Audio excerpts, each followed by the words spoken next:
رسوله الكريم أعوذ بالله من الشيطان الرجيم بسم الله الرحمن الرحيم رب اشرح لي صدري ويسر لي أمري واحلل عقدة من لساني يفقهوا قولي ربي زدني علما اللهم فقهنا في الدين اللهم فقهنا في الدين اللهم فقهنا في الدين آمين يا رب الراحمين. Alhamdulillah. So we did ayahs until ayah number 71 last time, and we talked about the incident. So we are talking about the history of Bani Israel, just to give you a little roundup, Faiza, of what we've covered so far in the Quran. So we started with Surah Fatiha, in which we learned in the first three ayah who our Rabb is, and we learned that our religion starts with the feeling of praise and gratitude, and that's where we begin from. And then we know that all praise and gratitude belongs to God.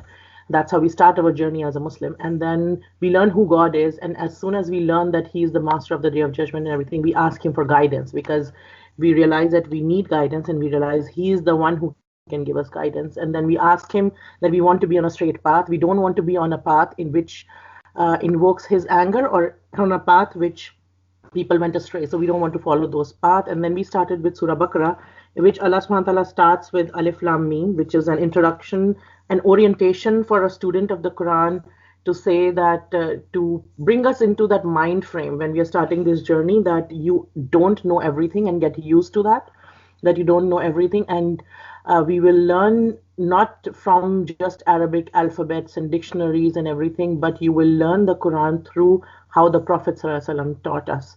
So this Quran, this understanding of the Quran, will come from there. And yes, we will learn the language as well, and we learn everything, but it is through how the Prophet taught us that we learn. And then he told us, Allah subhanahu wa ta'ala told us, this is the book, Dalikal Kitabul La Rayba Fi, this is the book which gives guidance. And then he talked about different kinds of people. There are people who have taqwa, who are God-fearing, and there are people who are, we'll also come across people in this world who are disbelievers, very strong disbelievers. And we don't just call anybody who's not a Muslim disbeliever, unlike how some people say it in our different societies. But a disbeliever is somebody who has rejected after understanding the message. And that's a person who's a kafir. We cannot use the word kafir for just anybody and everybody. It is somebody who understood the message of the Quran, understood everything, and then, knowing fully well that this is from God, rejected it because he wanted to follow his own desires and not the commands of God. Then we learned about people, then we learned in the beginning of the surah about hypocrites.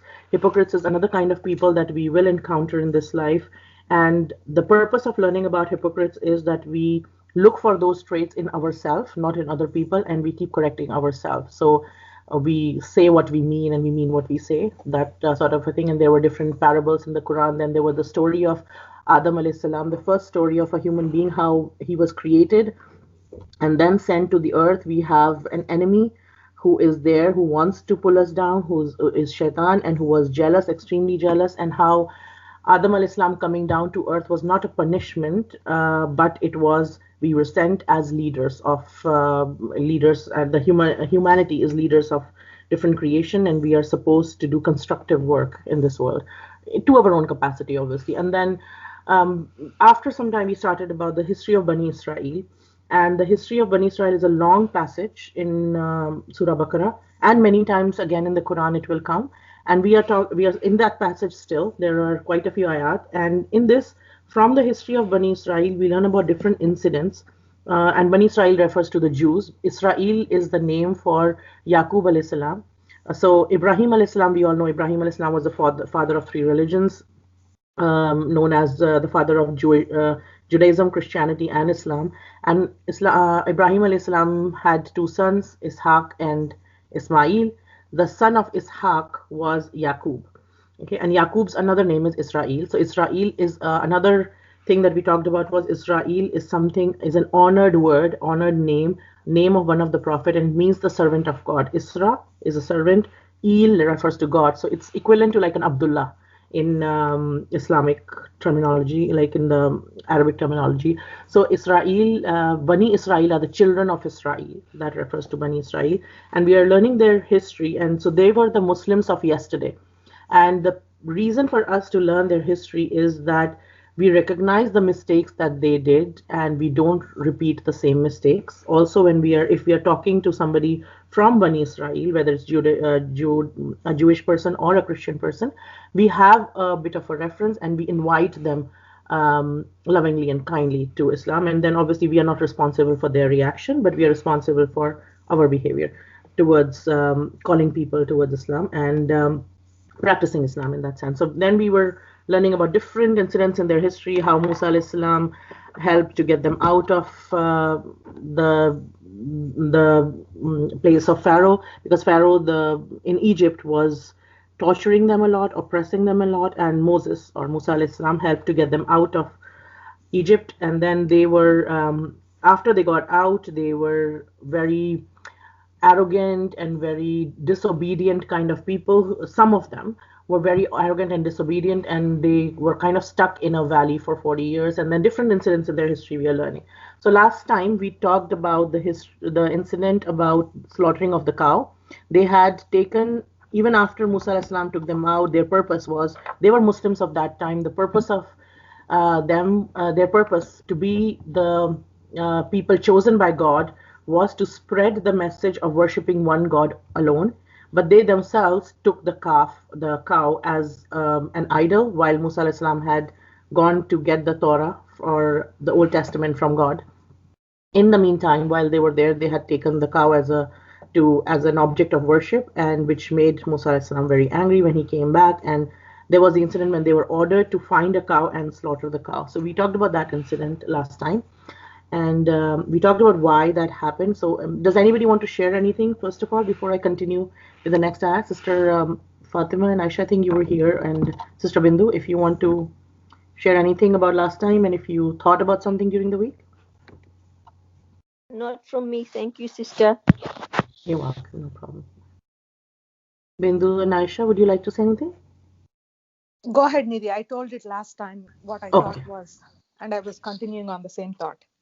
Okay, Alhamdulillah. Okay, so now we are going to be talking about the part where when did this happen, the order of slaughtering the cow happen.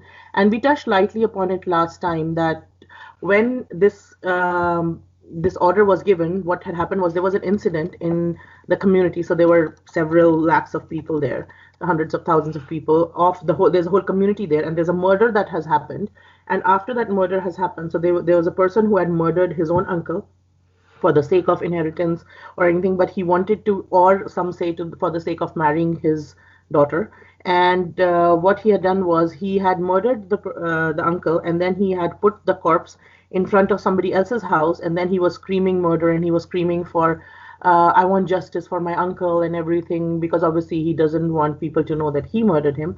And then he was because he was wanting that the matter would just get closed, because nobody would find who is murdered, or they would think that the person from the other tribe in front of whose house he had put the corpse, people would blame him because the corpse has been found outside his house. And then there'll be like a tribal kind of rivalry. People of the two tribes will kind of fight each other, and then the matter would go bad, but then he would end up getting all that money and marrying the daughter and everything, right? But when people came to Musa alayhi salam, who was the prophet at that time, and asked that, okay, what do we do? And there has been a murder. We don't know for sure who murdered it. It looks like this guy has murdered it, but we don't know for sure. So what do we do? And then the order was given, go and slaughter the cow. And they were like, what do you mean? And we talked about this last time, that when the order was given that Allah subhanahu wa ta'ala says, go slaughter a cow. And they were like, how is that related to that? But we will learn now after that what had happened, that when the cow was slaughtered, then Musa alayhi salam said that a part of that cow was to be tapped to the dead person's body, and the dead person, one of the miracle was the dead person rose up. He pointed towards the one who killed him, and then he went dead again. And that was a miracle shown to Musa alayhi salam and at the Musa alayhi salam's time. And then obviously the punishment was given to the person, and the matter was resolved. So we learned first about the slaughtering of the cow, and now we are learning the reason. This week we are learning the reason and that incident of the murder and how that happened. So we'll start with ayah number 72 first. I'll play the ayah and then the word by word and then explain, inshallah. وإذ قتلتم نفسا فادارأتم فيها والله مخرج ما كنتم تكتمون. So va means and, id when. So like we talked last time, id is like when you are saying when referring to the past. So you're saying when, okay, you remember when this happened, long time back when this happened. So you're quoting something from the past, then you use id. When you're quoting something from the future, when this will happen, usually you say ida. So va id and when qataltum, qatala refers to killing. So qatal killed, tum you. So you killed. And when you killed nafsan, nafsan refers to a man, right? A nafs, like my nafs, your nafs. So one person. And when you killed a man, fadda faddaratum, then you disputed. Fa is for so or then. Dara'a is for dispute, to fight amongst each other. Tum is for you, and tum is for plural you, so you all. Uh, so then you all disputed. Fiha, fi is in, ha is it. So these together, fiha means concerning it or in it. So what this would mean is, وَإِذْ قَتَلْتُمْ نَفْسًا فَادَّارَأْتُمْ fiha, and when you killed a man, then you disputed concerning it. Concerning what? Concerning this matter of this murder. Then you were disputing in this matter. Wallahu, and wa is and, Allahu, the word Allah, mukhrijun. Mukhrijun comes from kharaja. Kharaja is to bring something out, right? So something comes out of something is kharaja. Mukhrijun is the one who brought forth. Like again, if you look at the pattern, mukhrijun, like Islam is a religion. The one who follows Islam or does Islam is called a Muslim, right? Islam, Muslim. Kharaja, to bring out something. Mukhrijun, mukhrij, someone who brings out something, right? So we learn about different patterns slowly in the Quran, but like just start to recognize that the way the word is written, mukhrij, Muslim, mu'min, muflih, right? So they sound similar. There is a mu, and the sound is like u, I, un, right? So mukhrijun. Okay, so wallahu mukhrijun, but Allah, and Allah or but Allah, both are fine in this case. But Allah mukhrijun, He is the one who brings forth or who brings out ma, what, kuntum, you were. Kuntum refers to all of you, so you were. Taktumun, katama refers to concealing something or hiding something, and taktumun would be all of you were concealing something, so that's a plural. And ta refers to you, and una refers at the end, so wow and noon at the end refers to that, a plural. So together this whole word means that you were all concealing. And adding kuntum is also adding an emphasis to it, like, so it's like saying what you were concealing. So it's like almost saying like you all again. So it's like underlining and bolding something. So there's a beauty to it, the way it is said. For the person who knows Arabic would see that kuntum was not really needed in terms of the meaning, but the addition of kuntum makes the phrase very strong and very adamant that you are the ones who were concealing something. That is, you knew something and you were concealing something, right? So وَإِذْ قَتَلْتُمْ نَفْسًا فَادَّارَأْتُمْ فِيهَا, and when you killed a man, then you disputed concerning him, concerning this matter. Wallahu mukhrijun, but Allah is the one who brought forth ma kuntum taktumun, what you were concealing that. Go to the next ayah, number 73. فقلنا اضربوه ببعضها كذلك يحيي الله الموتى ويريكم آياته لعلكم تعقلون.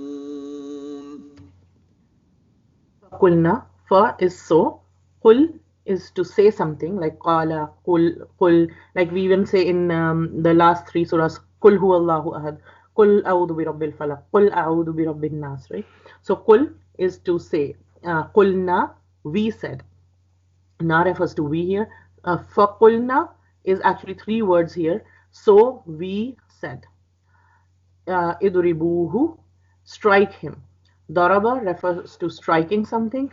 Who is him? Here it refers to who refers to the dead person, the person who's dead will be striked by something. Bi ba'diha, be with, ba'di, a part of, ha, it. Again, this is three words together. So, فَقُلْنَا ضْرِبُوهُ بِبَعْدِهَا means, so we said, we as in here refers to Allah subhanahu wa ta'ala. This is a royal we. Again, we talked about it one time, that this is not a we which is plural, but a we which is royal. إِضْرِبُوهُ, strike him, strike this person who's dead with a part of it. كَذَلِكَ, like this, yuhyi, yuhyi comes from giving life to or reviving something. Here it is coming in the meaning of reviving, but hayy, like one of the names of Allah subhanahu wa ta'ala is hayy, and in Ayatul Kursi you say al hayyul qayyum, Allahu la ilaha illahu al hayyul qayyum. Hayyu is the ever living, right? So hayy refers to hayat, refers to life, and yuhyi here is reviving, so bringing back to life, sort of a thing, reviving. Like this, yuhyi revives Allahu, Allah subhanahu wa ta'ala, al mauta.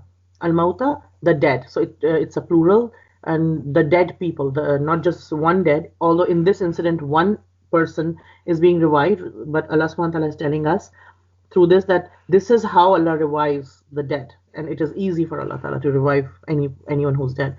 Wa yurikum, ra'aya is to show something, to see. So yurikum is you all see, to show all of you. He shows all of you. You is for he here, and kum at the end is for all of you. So vayurikum, he shows all of you. Who shows? Allah subhanahu wa ta'ala. Kadalika yuhyi Allahu al-mauta wa yurikum ayatihi. Ayatihi, he at the end refers to his. Ayat is signs, the miraculous signs, ayat of Allah subhanahu wa ta'ala. The ayat of Quran are also called ayat, and the signs, miraculous signs of Allah subhanahu wa ta'ala in the nature which reminds us, in us and around us or in our life, which remind us of Allah subhanahu wa ta'ala, they are also called the ayat of Allah subhanahu wa ta'ala. So his ayat, this is how Allah subhanahu wa ta'ala revives the dead, and he shows you his signs.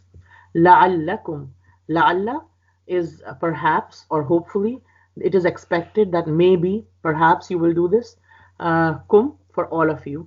Perhaps, so that all of you, perhaps it is expected that maybe whoever is listening to this, or whoever is reading this, or whoever is studying this, or whoever listened to it at that time, as in the people of Bani Israel in front of the Prophet sallallahu alaihi wasallam at that time when he was reciting these ayat, or the Sahabas, or the other companions of the Prophet sallallahu alaihi wasallam who were listening to this. So it is expected that they and us and people till the end of end of the times, perhaps they will, what will they do? Ta'qilun. They will use that, perhaps you will all use your intellect, use your aql. Aql refers to intelligence, and aql is also used in many other languages to refer to intelligence. Literally speaking, aql means to tie up something. Like, so whenever a person who's intelligent doesn't just, he's controlled. He's not like a person who's intelligent won't just go about running their mouth, whether you run it on social media and get blocked off Twitter and Instagram and stuff, or you just don't use your aql at all, right? So the point of using your aql is to be controlled, to know what you're saying, and to say when you know something, to not just speak left, right, and center, and not to have an intelligent thought and an intelligent word and intelligent action, to not just be to take lesson from things that happen all around us. So that's all aql, right? So here Allah subhanahu wa ta'ala is saying, so فَقُلْنَا ضُرِبُوهُ. Sorry, yeah. Is this for intellect aql, or is this for hikmah? What is the difference? So intellect and hikmah, that's a good question. Hikmah is a different word, right? It is hikmah. Aql is intelligence. Hikmah is wisdom to know what to say, when to say, and how to say it. Aql is like, you might not be saying it, you might be thinking about it and developing that intelligence, right? So literally, aql is intelligence, hikmah is wisdom. But a wise person will use the intelligence properly. Like they'll be the traits of the similar kind of people, but they are different traits. Okay. Okay. So So we said Allah subhanahu wa ta'ala says, strike the man with a part of it, and thus Allah subhanahu wa ta'ala brings the dead to life, and He shows you His signs so that you may reason. And then ayah number 74. ثم قست قلوبكم من بعد ذلك فهي كالحجارة أو أشد قسوة وإن من الحجارة لما يتفجر منه الأنهار وإن منها لما يشقق فيخرج منه الماء وإن منها لما يهبط من خشية الله وما الله بغافل عما تعملون. So thumma, then, qasat, qasat means to harden something. When something becomes hard, something was not hard but it became hard. Qulubukum, qulub, it comes from qalb is a heart, and qulub is a plural of heart, so hearts, kum, it's for all of you. So thumma qasat qulubukum, then your hearts hardened. Min ba'di, min from, ba'di after, dhalika that. So from after that, after what? After this incident of not just, and here this incident that is being referred to is not just about the murder and this part of Allah subhanahu wa ta'ala telling them to strike the man with a part of it and the thing coming out, but starting from the whole series, the whole incident and how they reacted when the order was given to slaughter the cow. So it's like all of this incident is being talked about all their reactions, about their cross-questioning, and about their asking Musa alayhi salam to tell us this, tell us that about the cow, tell us that about the cow, and then finding the cow and then slaughtering the cow, and then this man rising up from the dead and everything. So all these incidents and different behaviors.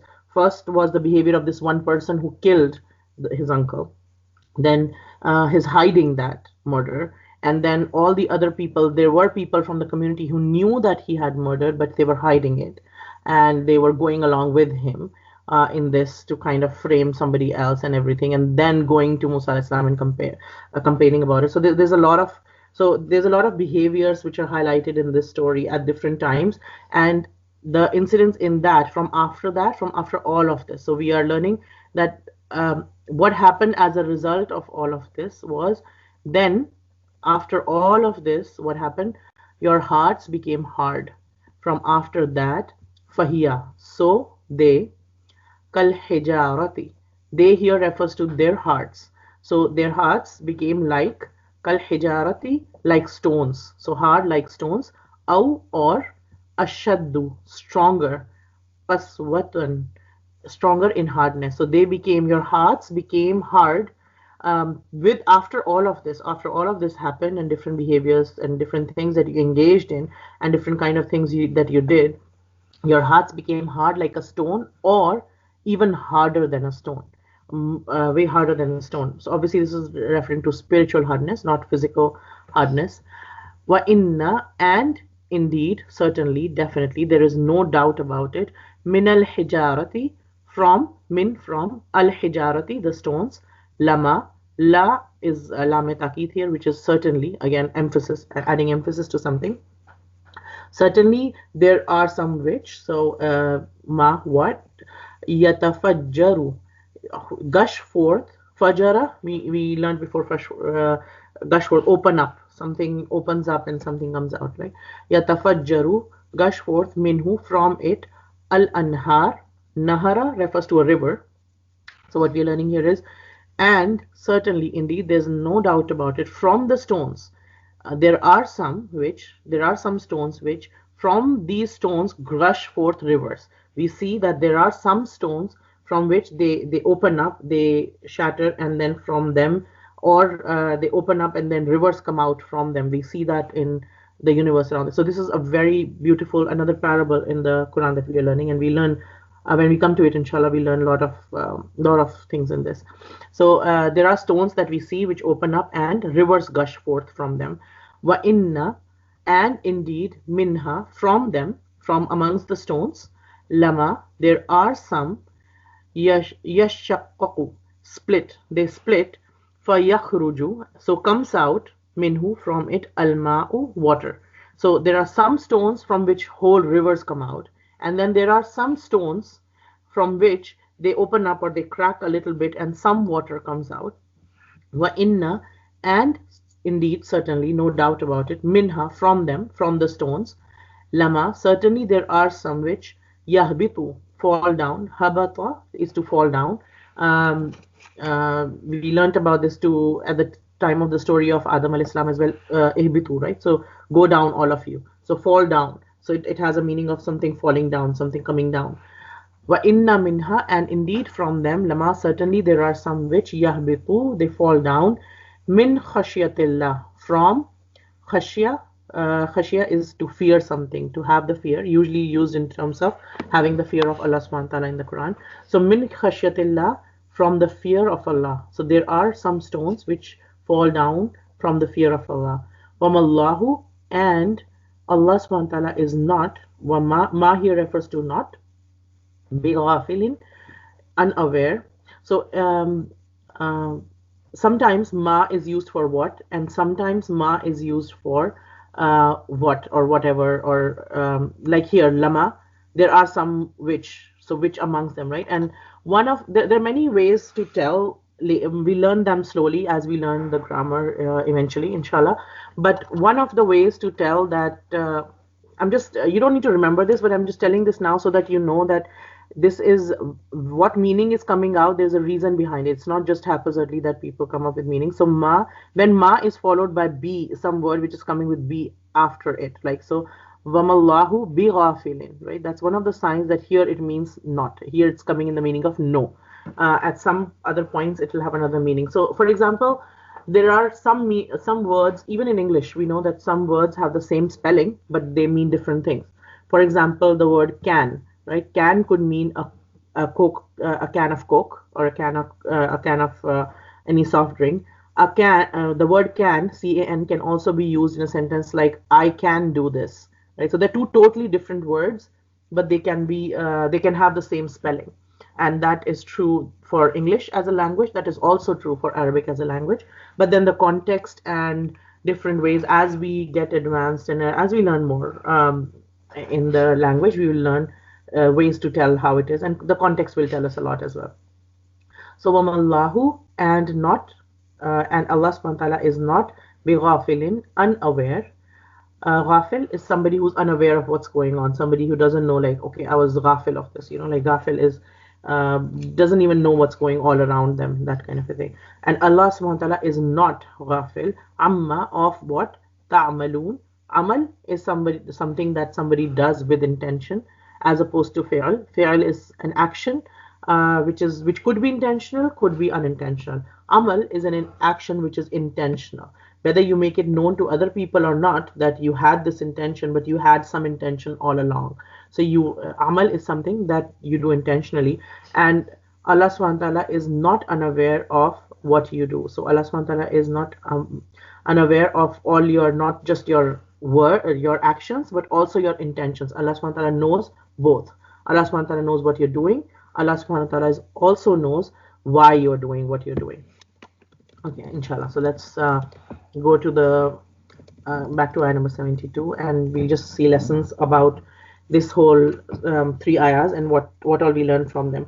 So in the previous ayahs, we learned that a man was killed, and these people came to the Prophet Musa alayhi salam, and they were asked to slaughter a cow, which they didn't want to do, and they tried to get out of it, but they couldn't. So they kept asking questions back and forth.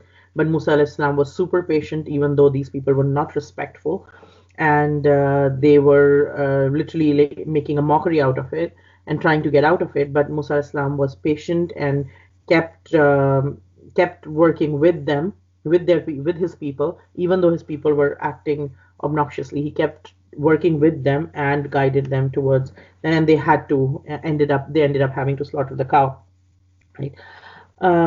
So first thing is that there is a whole chronological order which has been changed here. The story, this happened before, killing of the person had happened before, and then people had asked about the cow and everything. But in the Quran, the order is reversed here. These ayahs are coming after, and the previous ayahs are coming before. And like we talked last time, the purpose of incidences in the Quran is not to tell us stories, it is for our own hidayah. Also, the purpose of changing the chronological order. First, a murder was done. So if we go by the chronological order, if me and you were sharing this story with anybody, any human, we were talking about the story, what we would say is in the order that a person was murdered, he was trying to hide it, then they went to the Prophet. The Prophet told them to slaughter a cow. They were raising objections to the divine commandments. It didn't look like they were going to do it, but they did it, right? And the crimes. There are two main crimes, if you think about it. There's a crime of murder and things related to the murder, and then there was a crime of raising objections or trying to avoid divine commandments and the things related to it and how they behave.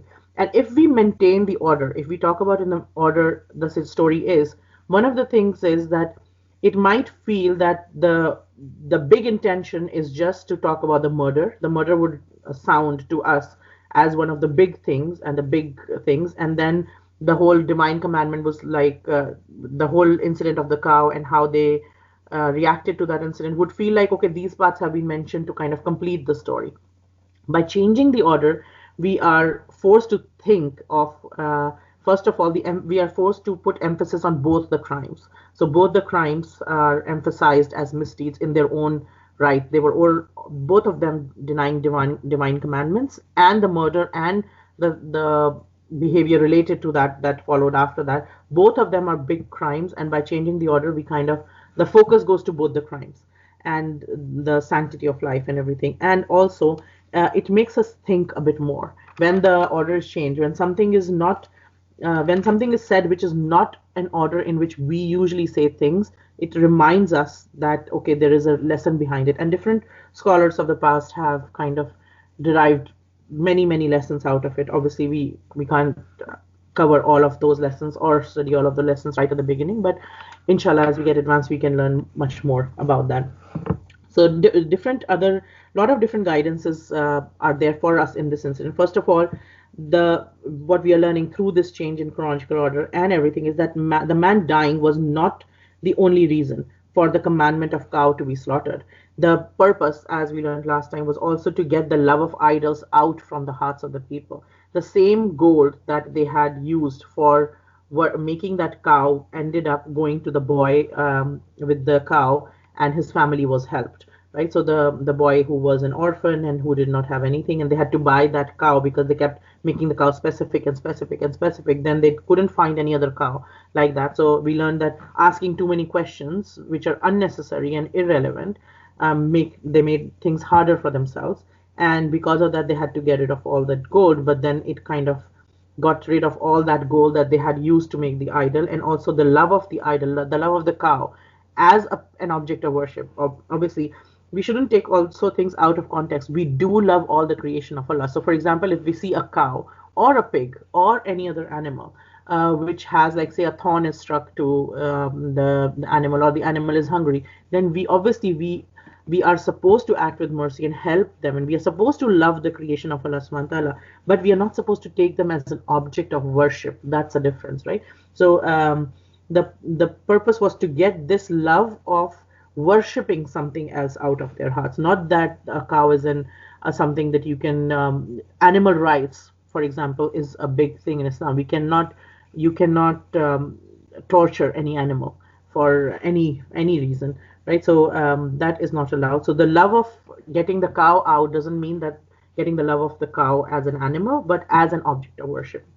Another thing was, the point of this story was to strengthen their aqidah in the akhirah. So when they saw a person rising from the dead, because in Bani Israel traditions, they had removed the concept of akhirah. So for the people of Bani Israel who were in Medina at the time of the Prophet ﷺ, who had made all these changes in the Old Testament and who had hidden the things from the people which talked about the Day of Judgment, because they talked about accountability, and they had the priests of Bani Israel has sort of raised themselves to the status of, like, okay, whatever we say is divine, sort of a thing, because a person is a priest and everything. And they had kind of got this kind of thing because a priest has said this holds.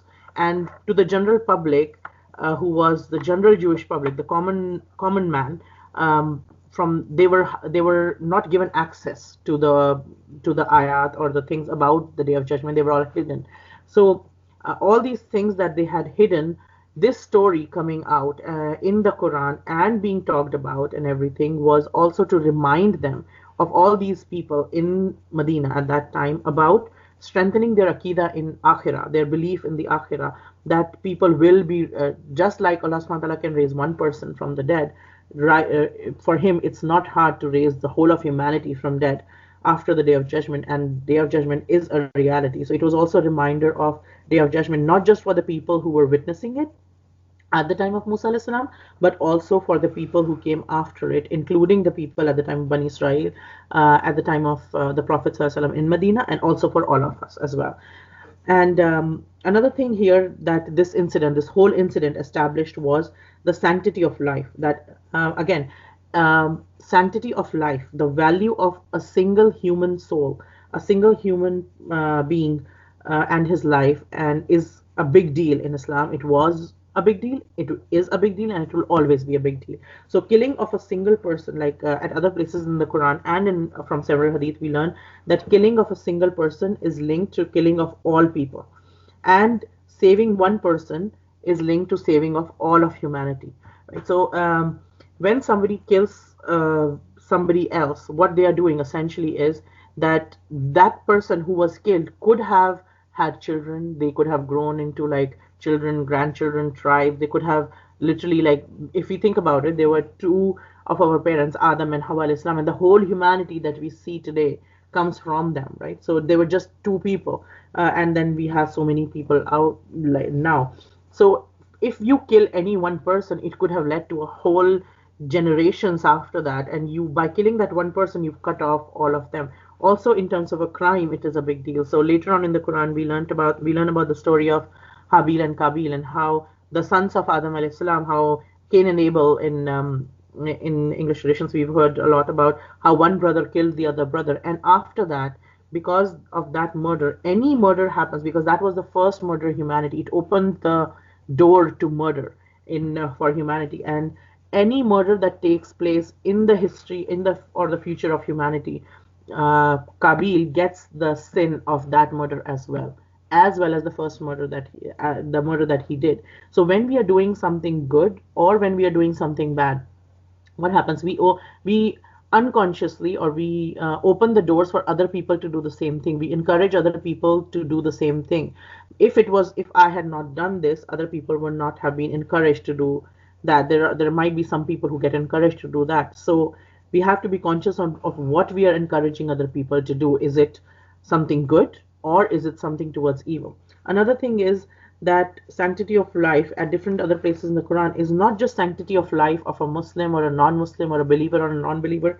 Sanctity of life is talked about life of every single human being, whether a person is a Muslim or not a Muslim, any group of Muslim or not the group of Muslim, or somebody who's like from any corner of the world. It could be any nationality, any color, any religion, any region, any language. It could be any person. Every single human being is precious, and killing of any one human being is a big deal, and it will always be. So it was all this that happened after that kind of established that as well, that there is a value to human life, and there are consequences when things happen which are not supposed to happen.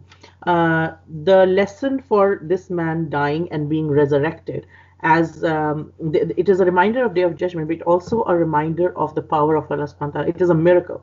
Just like the parting of the sea was a miracle, just like the 12 springs coming out of the stone for the children of Bani Israel was a miracle. Man and Salwa, the food of the divine food coming to them was a miracle. This was also a miracle that they noticed and they witnessed by their own eyes. They saw this person rising up, and it also reminds them, it was a sign for the power of Allah subhanahu wa ta'ala. And if we think about it, how are human beings made anyway? Like how are we created, and how, as we see ourselves happening, like from just one drop of fluid, we become like a mass of blood and skin and bones, and then we grow up into a person. Then who puts the soul in this person, lifeless thing, and then it becomes a life, and then that life grows into an intelligent human being. If we think about it, even plants and animals, how who puts life in them, who puts life in them, and then the one who has put life in them once can obviously put life in them again. Like anything that we do in life, always, even as human beings, we understand that doing something the first time, for us, for our human limitation, obviously no example is fit for Allah subhanahu wa ta'ala, but we use the examples for our own understanding. So when we say that, for us as well, when we are making, supposing, some art piece, or we are learning something for the first time there is more effort involved, but repeating that is not that much of an effort involved. So Allah subhanahu wa ta'ala, who made this creation for the first time, it is not hard for him. We might think, okay, how will this happen and how will that happen, because we have limitations. But Allah subhanahu wa ta'ala has no limitations. The one who can give life once, he can give life again easily. There is nothing stopping him, and he is all powerful. And that was a sign that they saw in front of them with their own eyes. And through the Quran, we are learning about that sign as well, and we are learning about those miracles as well. Another thing was, another lesson that we learned from this is that killing in Sharia, when we see a murder, we cannot just go by other people's, just because some people say or believe, and it feels like there is some circumstantial evidence that, okay, the body is found outside a person's house, that the Prophet Musa alayhi salam, he didn't just say, okay, so this is it, and let's just like convict this person and punish this person, and let's get the matter over with quickly. No, nothing like that. In a religious law, no matter whether it was the Torah which Allah subhanahu wa ta'ala sent, or it is at our times, which is Islamic Sharia, we cannot just punish someone just because of hearsay, or just because we find some circumstantial evidence. There has to be an evidence. Obviously, this was a miracle. This is not going to happen again, that a person who's rising from the dead and pointing towards that. We can't have that kind of a proof anymore, but still, Islam is a deen of justice. We will, anytime any person is convicted, there are very strong punishments in Islam for something. Yes, that is true. We cannot shy away from that fact.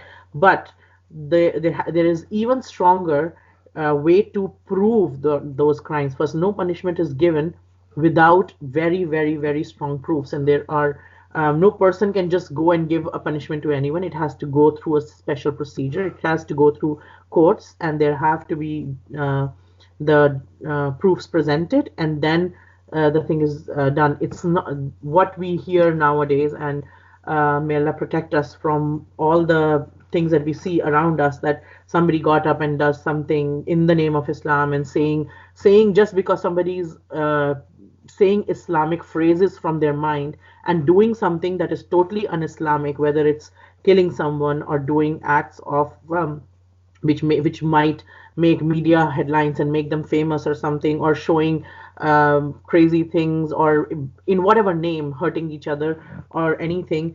This is not a part of Islam. We cannot hurt anyone or punish anyone on an individual level, and also on a level when we go to the courts and everything. There have to be proper evidences, and only the person who has committed a crime is punished. It's not that, okay, somebody from this like this country might have done something, so we'll just go and bomb the whole country. That's not how it works.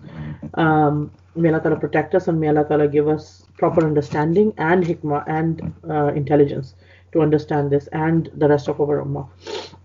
Another thing was that when people followed this commandment of Allah subhanahu wa ta'ala to slaughter the cow, it seemed to them a hard commandment. They didn't want to do it. They wanted to run away from this. And also because of because they had taken a cow as a worship, because they had that reverence for the cow as an idol or as an object of worship, they had this superstition that if we slaughter the cow, something bad will happen to us. We cannot do that. We worship the cow or whatever. They were not ready to do it for that sense. They didn't want to do that.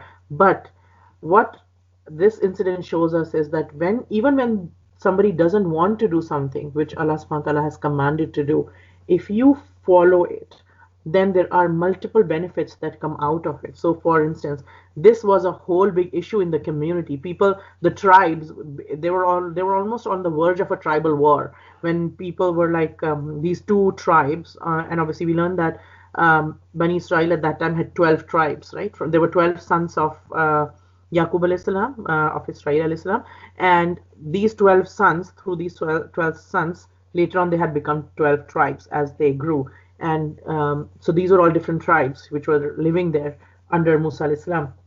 And when this person had put the dead body in front of the other person's house of another tribe, the whole point was to incite a tribal kind of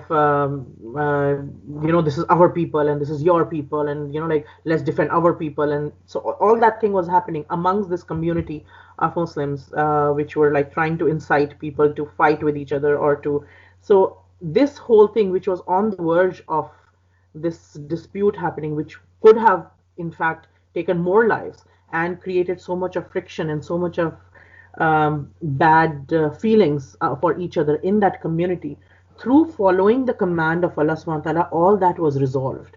All that was resolved, and the correct person was punished, and everything was done. There were a lot of goodness that came for all the people. A lot of lives were saved. A lot of bad feelings were saved. A lot of things happened which were good for them.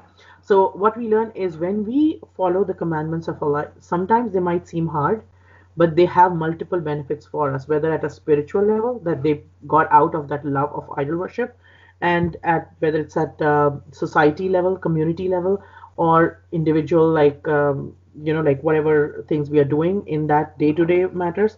There are multiple benefits. Some we see, some we don't see, but there is a lot of value in following the commandments of Allah subhanahu wa ta'ala, and there are only Allah subhanahu wa ta'ala knows the complete wisdom of all of them. But for us, we should take on as much as we can, and we should try more and more to kind of follow them. Another thing was that in this ayah, it says وَإِذْ قَتَلْتُمْ, right? So you all, so if we imagine Prophet ﷺ is reciting these ayat, and Bani Israel at the time of Medina, they are listening to it, and they are like, they did not do this murder. This murder happened way back, many thousands of years ago, at the time of Musa alayhi salam. So why are they being addressed like you did it, you killed it? The point of this is that they knew about these incidents and these aggressions, and they were, instead of being ashamed of that past, they were actually proud of their history. They were very proud of what was done, and like, we are so superior that we, like, we worship the cow, but like, we are like still the chosen one. Like, we can do whatever.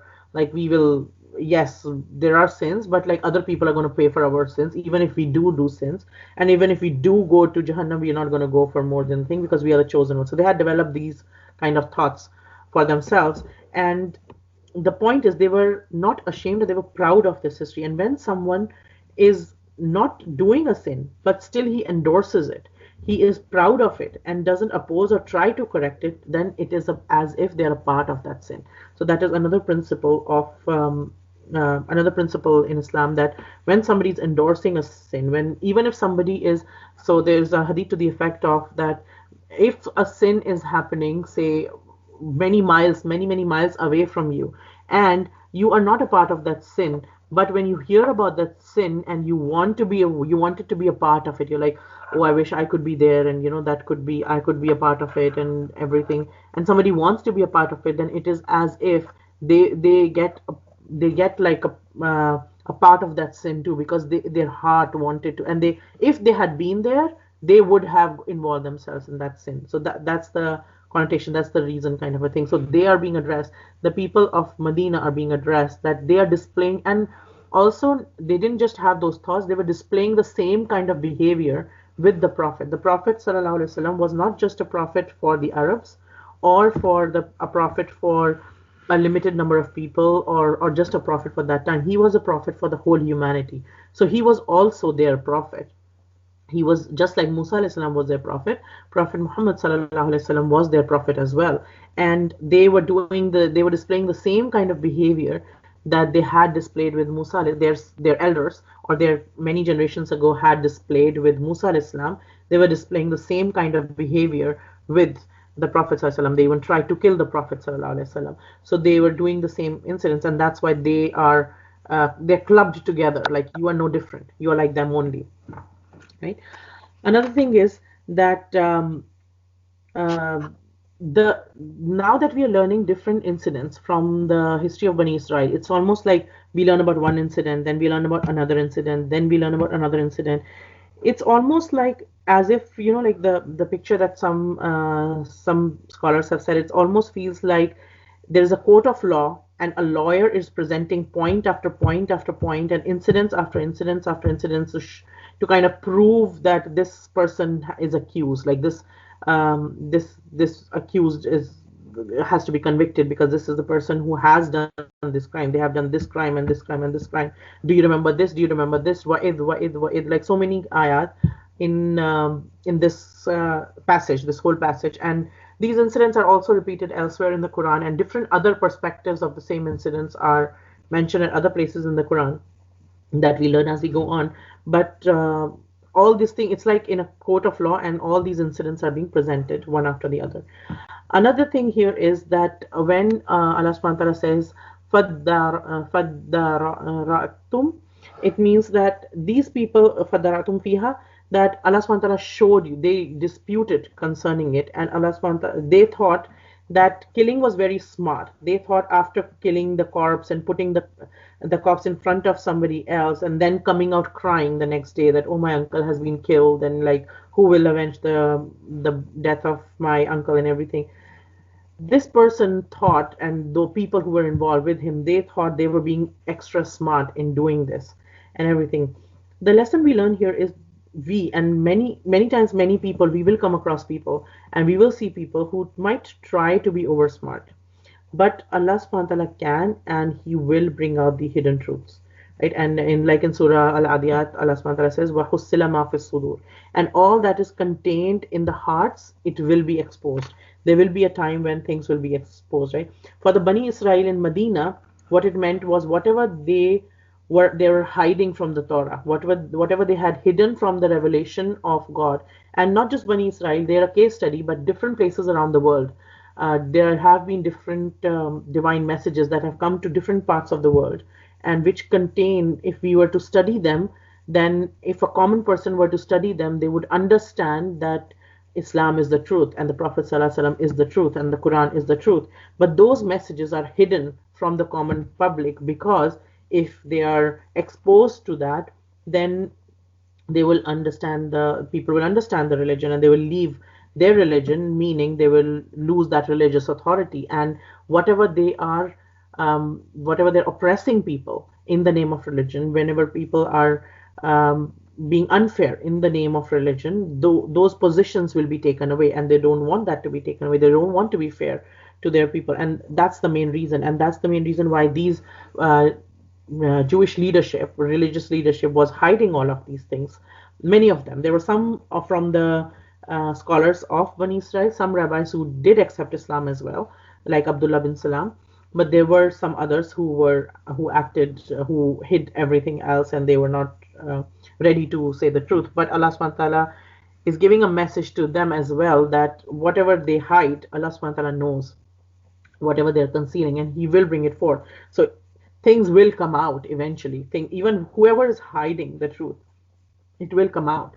It will come out, and Allah subhanahu wa ta'ala will bring it out. And when it comes out, then people would know.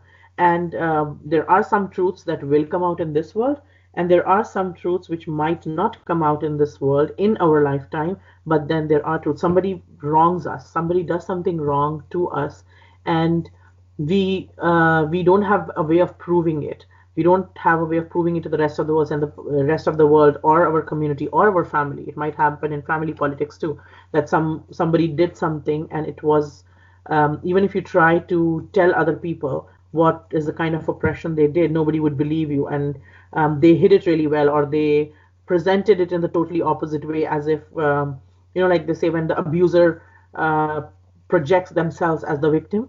And it might happen. You might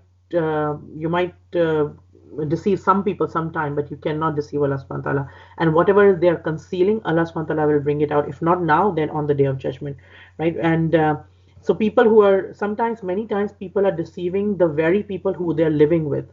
But for how long?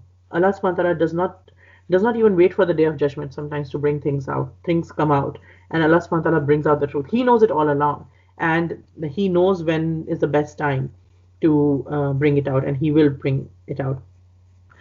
Another thing here that we learn, and from the hadith as well, that we shouldn't look for the faults in other people. We should look for bettering ourselves all the time. Focus on ourselves. Yes, we give the message to other people. Yes, we invite other people, but we shouldn't keep on digging for the faults of other people, and we should be afraid of our own faults coming out, right? So we shouldn't have these kind of things that we just want other people, because if we are too much focused on other people's faults, we will not be thinking about our own bettering ourselves or our own things, and that will focusing too much on others will take the focus away from ourselves. So and anybody, there's a hadith to the effect of anybody who hides the fault of somebody else. You came across the fault of some other sister or some other person in your own family or your community or your ummah, anybody, and you felt no reason to shame this other person. You was like, okay, there's no there's like, let me not shame this other person, let me just let it go. If there is no bigger harm coming out of this, then you let it go, and you hid the fault of that other person. You retained you kind of tried to preserve the honor and respect of the other person.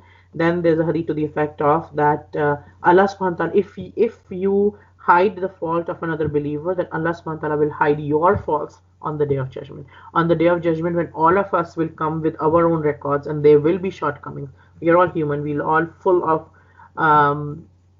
shortcomings and sins. Then Allah subhanahu wa ta'ala will hide that. Like, it won't be, there will be people whose account, every single person will accounts will be taken, but there will be some people whose accounts will be taken in a parda, in a hijab, in a curtain. Like their sins they will confess it to Allah subhanahu wa ta'ala, but not, they wouldn't be named and shamed in front of the whole community, in front of the whole, and it's not just one community, there is whole mankind there, the first man until the last man, and everybody, including your parents, your spouse, your children, your brothers, your sisters, your neighbors, your teachers, your students, everybody is there, of all of your professional associations, everyone is there, and everyone can, like, even today, if we imagine any one of our faults or any one of our shortcomings or something, some mistake that we did like 3 years ago or something, if it came out in front of all the people, we feel a bit ashamed. We're like, no, I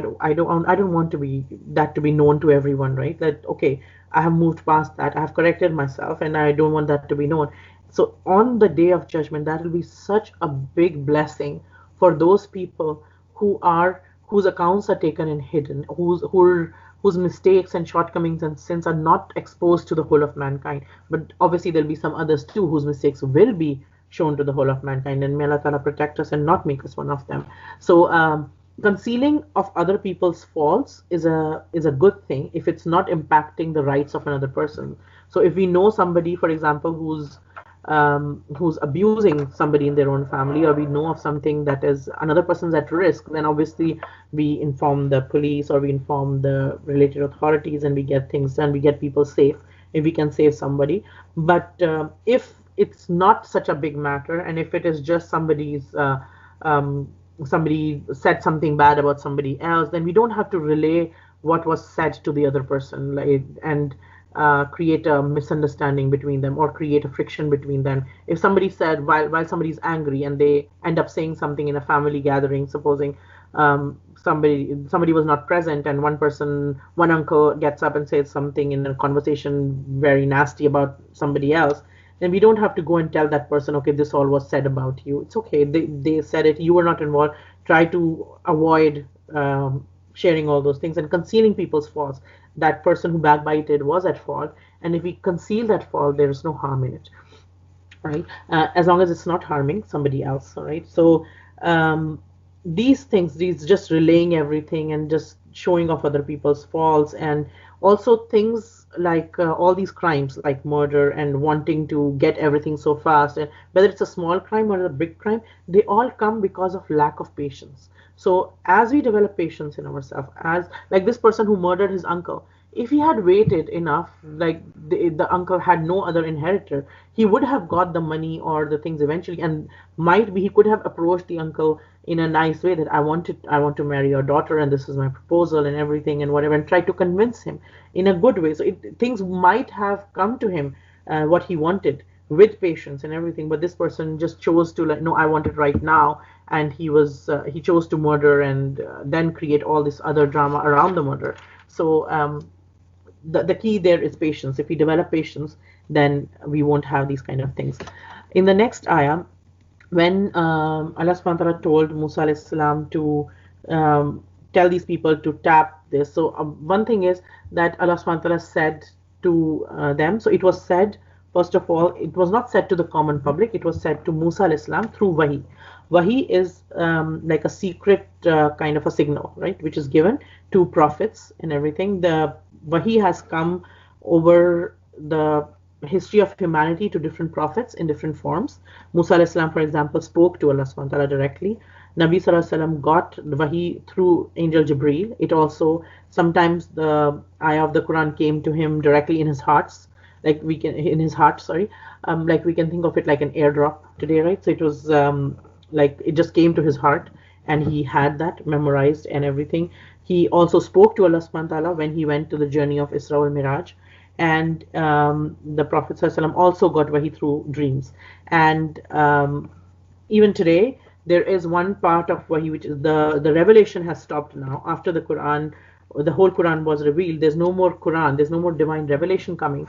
But a part of wahi which is still there is the part how Allah subhanahu wa ta'ala still speaks to us through this is sometimes dreams. Sometimes we get dreams, and we will talk about it at some time, but the dreams are of three categories.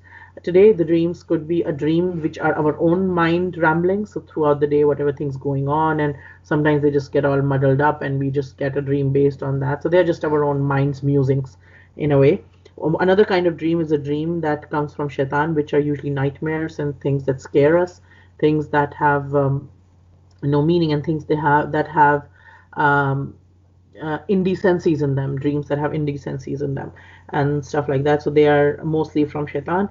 Then we have dreams which are from Allah subhanahu wa ta'ala, which are the blessed kind of dreams, which are a part of wahi, which is still there. And those dreams give a very clear message. They are short dreams, they're very clear dreams, and the person who sees those dreams knows very clearly the message, and knows that it was a message, and it was a very strong and very positive message, even though the things might be scary what they see, but they will get a positive message out of it and some kind of a guidance from Allah subhanahu wa ta'ala.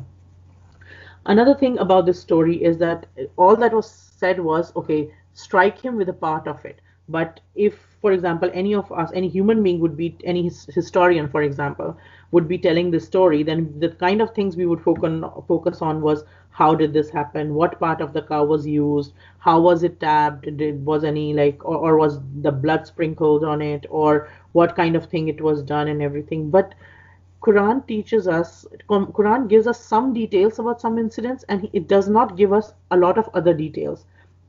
And the point of it is that a lot of scholars have derived is the Quran teaches us also to focus on the guidance of it, not to get into the nitty-gritties of it, but to get to the core message that what is the purpose of this that we are learning out of it. Just learn, okay, the piece of cow was hit and the dead got up, and learn about the day of judgment, learn about the lessons. Don't focus on these. And we will find people, whenever we talk of Islam, whenever there is a talk of religion, whether there are talks about Quran, we will find people arguing about little details about this and that, which do not make much of a difference on how we live our religion in our deen in day-to-day terms. It does not make any impact on that, and they are quote unquote, we say, useless kind of conversations which lead to nothing but disagreements and everything. And when we go too much into nitty-gritties, then we lose the soul of something. Then we are not focusing on the guidance. We are focusing on how to tap, what part of the cow to take, how many days after the cow has been slaughtered, does it have to be right away or way later? What kind of position does the dead body have to be in, and does it have to be north to south, south to north? All these things which are not the point of the story, but it's human nature that we like to pick on things which are not relevant, right? So one thing that Quran is teaching us, to focus on what is relevant and what is beneficial for you, because that way you will gain guidance and go ahead. If you keep pursuing yourself and keep putting yourself into things which are not important, then you will lose the focus. So as Allah subhanahu wa ta'ala teaches us the lessons, He also teaches us how to focus, right? And about this also, another lesson that we learn is from Hadith, we also learn that when any child of Adam dies, and all our body decomposes except a very small part or the very end of our backbone, which does not. It is like on a seed on in the earth, and when the sur will be blown, when the trumpet will be blown at the day of judgment, and a rain will happen, and as the water touches, we will all get up. Like, it is almost like, so whenever we see a seed sprouting from the ground, it is almost a reminder for us that we will also one day rise up like that, as if from that little seed, that back small point at the end of our backbone, which will not decompose, and we will rise up from that. Another thing here is the dead man could have risen right away after he died, without any of like slaughtering a cow and everything. And or when Allah subhanahu wa ta'ala has told Musa alayhi salam from the wahi to strike the person, get the cow slaughtered, and to strike the person with the point of it, then some people are like, okay, then why did Allah subhanahu wa ta'ala not just give the wahi directly to Musa alayhi salam, and why when Allah subhanahu wa ta'ala is talking to Musa alayhi salam, Allah subhanahu wa ta'ala could have told just like that, okay, this person is the murderer and this is it, and just get it done. One lesson that a lot of scholars have, some scholars have taken out from this life requires us to use means for different things, right? Allah subhanahu wa ta'ala can make things happen without any means as well, right? He knows, even when a child is born, Allah subhanahu wa ta'ala knows what all is going to happen in the life of that child, but he still allows us to grow, to take care of that child, to become means to have the parents become the means of taking care of that child, and to do different things in this life, right? So they all become means of the things, and Allah subhanahu wa ta'ala is the only one who knows the complete reason of his decree, of his decisions, what he makes things happen. And our Sharia does not oblige us to discover the reason of each and every divine act. So we don't know the every reason, like, okay, why did this happen?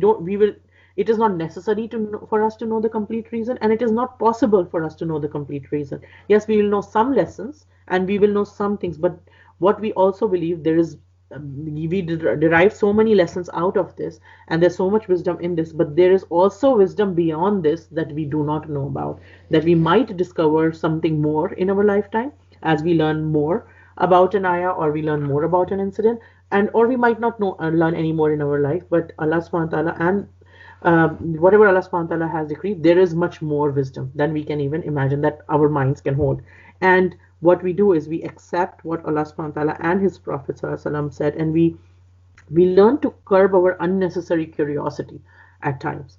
And here what we are learning is that Allah subhanahu wa ta'ala will show us our signs, right? Allah subhanahu wa ta'ala will bring the dead from the living, bring the living from the dead, and he'll show us his signs. This was a sign that these people saw, but even in our own lives, each one of us will see our own individual signs. And those signs, if we pay attention to them, if we pay attention to how things are happening, sometimes we are in situations we are like, I cannot find a way out. There's no way out. And then all of a sudden something happens. It's like the matter which until like 10 minutes ago, it seemed like there is like end of the world and I don't know how to resolve this and I will never be able to resolve this. And something happens and it just gets resolved all of a sudden. And you're like, what just happened? Or you see something amazing, or you witness something, or you see some miracles of somebody who, there are so many people that we come across that very good and intelligent doctors have written off that, okay, maximum they will live is a month or two, or even that we don't know, because their body doesn't seem to be responding to this and that. And we see those people coming back to life, and those people not just coming back to life, but full of energy and everything. We see people with mental health issues who are literally like were signed off by their own families, but then they come back and they get that life back and everything. We see signs all the time, but the purpose of those signs is use our intelligence. Allah subhanahu wa ta'ala has given us our intelligence, aql. He has given us aql, which is there in every single human being, and we have to, it's in different ways, obviously, but we utilize that intelligence, right? And even people who don't have access to the Quran, they still have access to this intelligence to utilize it for the sake of Allah subhanahu wa ta'ala, right? So when we see the signs of Allah subhanahu wa ta'ala, perhaps it is expected, and it is expected from a believer that they will show certain kind of intelligence, right? And so all these, and also that intelligence that obeying the divine commandment gave them all these benefits. Like some people could talk about, okay, we got this benefit and that benefit, and some people could be like, what was the point of all of this? We will also find like, okay, why did all this like thing, this cow business and this like slaughter the cow and everything? He could have just told us right then and then, okay, punish that guy, and why to disturb us? Like we were all living in our life happily, and we were just like spending time with our kids and whatever. Make us come out to all this community thing, and this cow is being slaughtered. First we have to go running around, find a cow, then slaughter the cow, and then all this. Why all of this, right? Some people will go that route, and depending on whatever happens in their life, like you can go complaining and finding faults with everything that is happening in your life, or we could go looking for the ayat of Allah subhanahu wa ta'ala and getting closer to Allah subhanahu wa ta'ala with everything that's happening in anything and everything that is happening in our life. We have a choice, and we always all of us have that choice on what perspective we have towards our life, right? Okay, another thing here is that the last ayah, that parable, it is again one of those parables which has multiple lessons and many lessons. Subhanallah. First thing is that this whole incident of the cow and the murder and everything, it was supposed to make their iman strong, but for some people the effect was the opposite. Their hearts became hard, and this was because their attitude towards their religion, and they were attempting to avoid the law. This is what led to hardening of their hearts.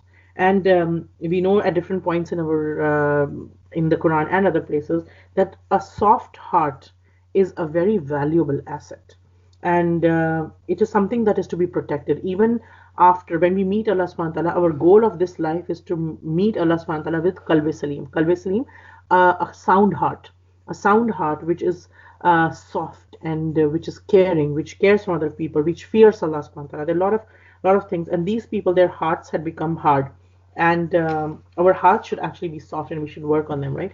And it says, the ayah says, their hearts became hard like stones, and even harder than stones, right? There's a lot of poetic description after this. There are three kinds of stones which are mentioned, and then there are lessons in that for all of us as well. So first of all, hardness in solid objects like stones is their physical characteristic, all right? But a stone is still a stone, and different things can happen. But when a heart of a person which is supposed to be soft, that becomes hard, then that heart does not have any goodness or virtue left in it. That heart does not have the fear of Allah subhanahu wa ta'ala, and that heart does not develop, or even if that gets the fear of Allah subhanahu wa ta'ala, it doesn't sustain it. It doesn't stay fearful of Allah subhanahu wa ta'ala, right? So it's a spirit, and again, through these examples, Allah subhanahu wa ta'ala is using a physical phenomena that we see daily in our lives to explain a spiritual concept to us so that we understand it, right?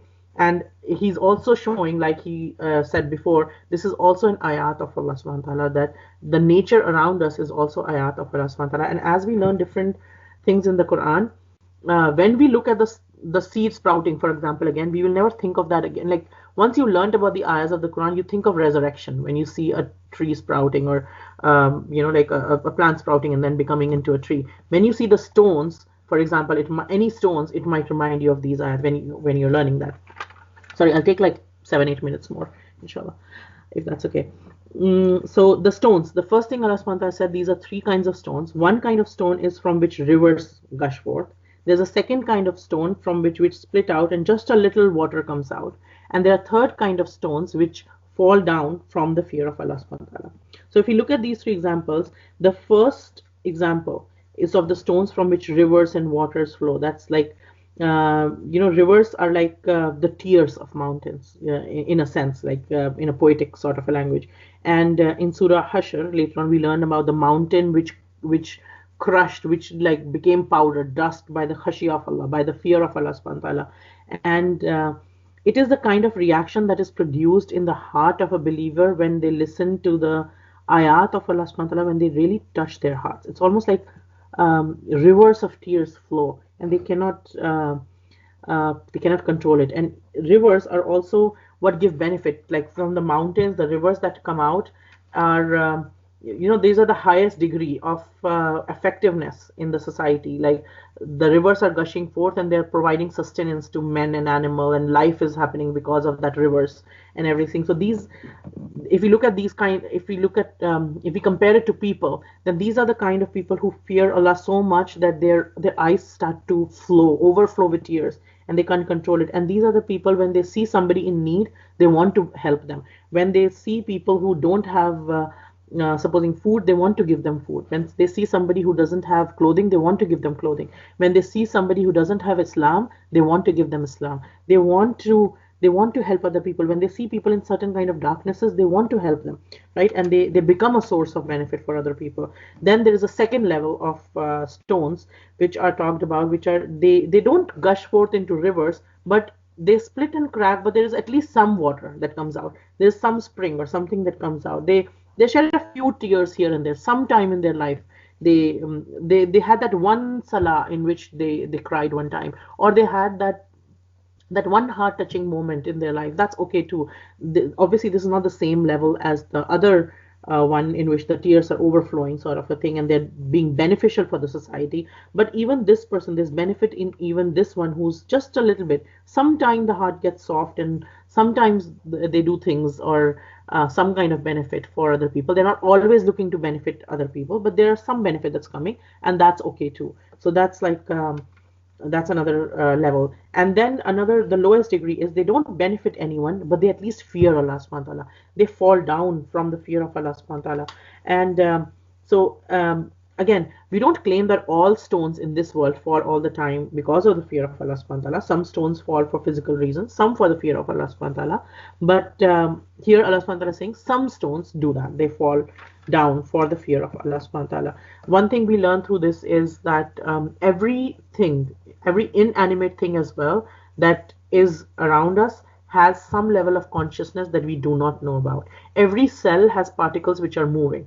Every cell of every particle of every matter has some kind of consciousness. We don't understand it yet.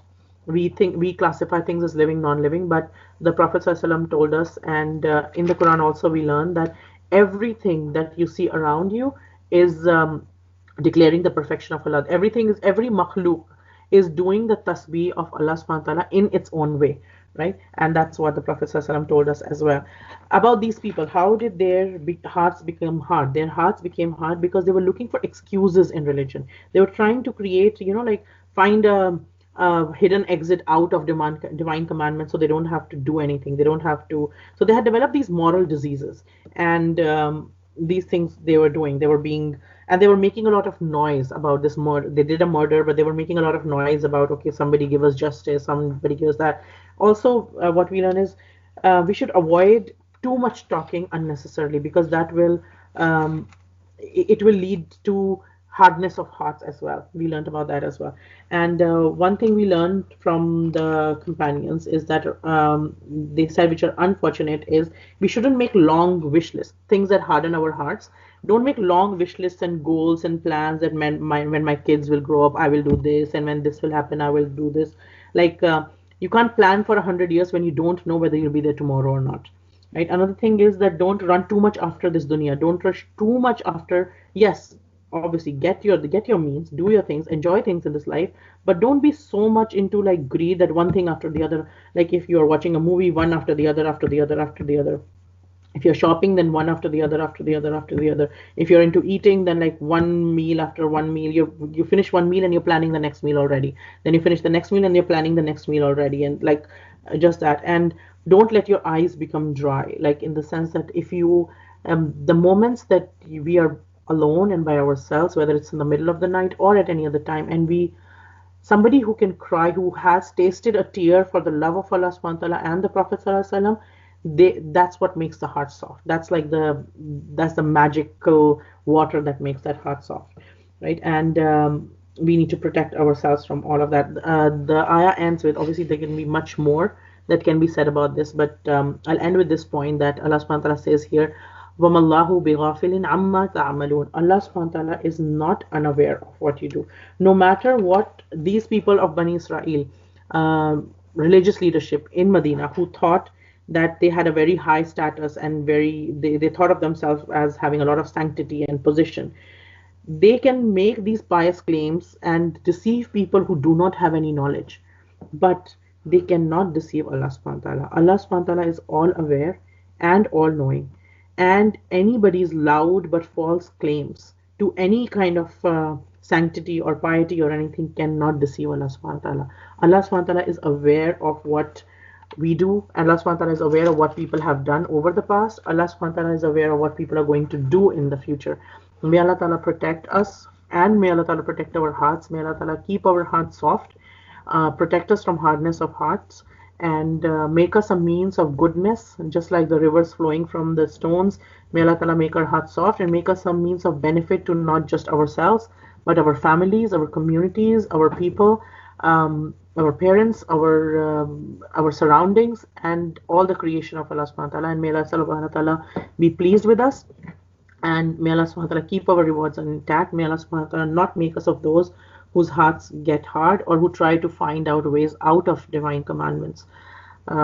Just like Allah subhanahu wa ta'ala has united us in this world as sisters in Islam, may Allah subhanahu wa ta'ala reunite us one day in Jannatul Firdaus as well. And any goodness that comes from this talk or this time is from Allah subhanahu wa ta'ala alone. Any mistakes are mine, and I ask Allah subhanahu wa ta'ala to forgive me for it. Subhanaka Allahumma ashhadu an la ilaha illa anta nastaghfiruka wa natubu ilayk. Okay, so Jazakallah khair. And anybody wants to say anything, please go ahead.